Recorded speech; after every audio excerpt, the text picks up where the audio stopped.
আলহামদুলিল্লাহ সুবহানাল্লাহ আলহামদুলিল্লাহ লা ইলাহা ইল্লাল্লাহু আল্লাহু আকবার ওয়ালিল্লাহিল হামদ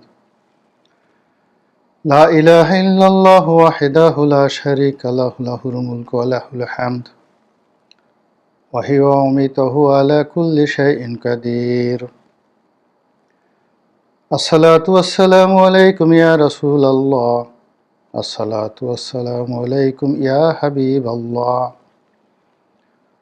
আসসালাতু ওয়াসসালামু আলাইকুম ইয়া শাফিয়াল মুজলিমিন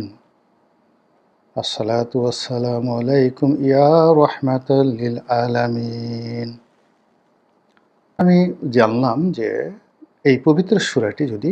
প্রতি শুক্রবারে তেলাওয়াত করা হয় তাহলে যে সকল ফজিলতের কথা আমি মসজিদ থেকে শুনেছিলাম এবং সঙ্গে সঙ্গে বিশ্বাস করার পরে এরপর থেকে আমার জীবনে আসলে কখনো কোনো শুক্রবার যায়নি যে আমি এই সূরা কাহাফটি তেলাওয়াত করিনি। তো এই সূরা কাহাফ তেলাওয়াত করার ফলে আমার কি হয়েছে বা কি হয়নি সেটি আমি আসলে প্রকাশ করতে চাই না।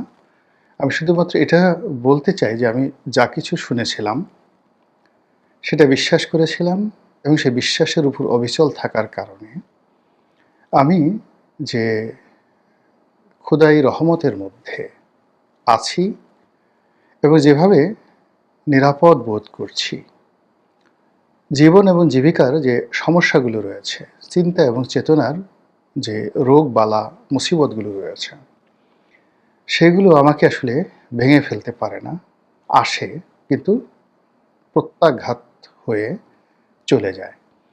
এবং শেষ পর্যন্ত মহান আল্লাহ রব্বুল আলামিন আমি যে অবস্থানে আছি আমার অবস্থানে আমার হৃদয়ের মধ্যে এক ধরনের প্রশান্তি তৈরি করে দেয়।